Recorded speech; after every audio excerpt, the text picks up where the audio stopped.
Good evening. Welcome to The Pulse. Tonight's story. Could we have found a cure for the plague of the 21st century? Hypertension, also known as high blood pressure, is a leading cause of death in the United States.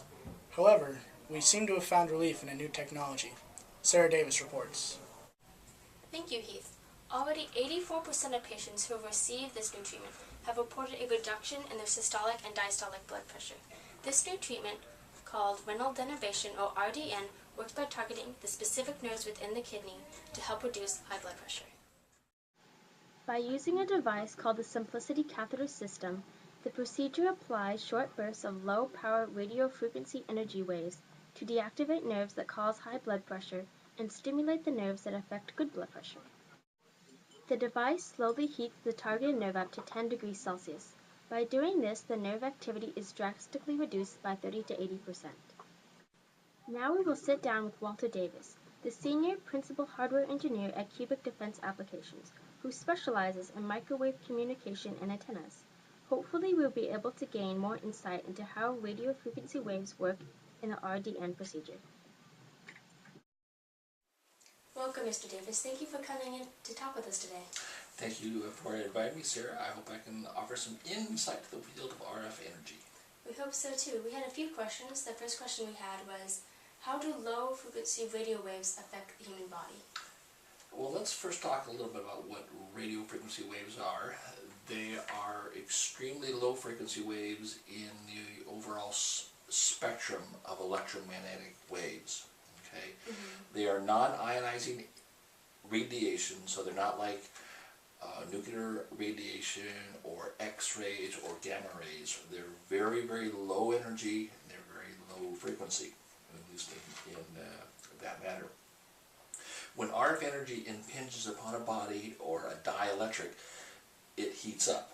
That's it, because there's molecules that want to vibrate at the frequency of what the RF energy is being applied. They want to oscillate back and forth, and that oscillation causes things to heat up. So fundamentally, things warm up. Do you think that the radio waves of the RDN procedure work like the radio waves in a satellite? Sarah, the simple answer is no. In the RDN, we want the radio waves to be used to heat up tissue. Okay, so we want that energy to be converted into heat. In satellite communications, we want to modulate those radio waves with information and use them to broadcast them towards our intended receiver. We don't want them to turn into heat. So they're completely different applications. Based on what you know about radio waves in this procedure, do you think it's safe enough to use in the U.S.? I think the simple answer is yes, Sarah. RF radio waves have been used in the medical field for years. They're used in MRI machines, they're used for RF ablation to help heart patients, they're used to help cure cancer for tumors. This procedure is just another application of RF tools that can be used to address medical problems that either medication or surgery hasn't been able to be very effective with.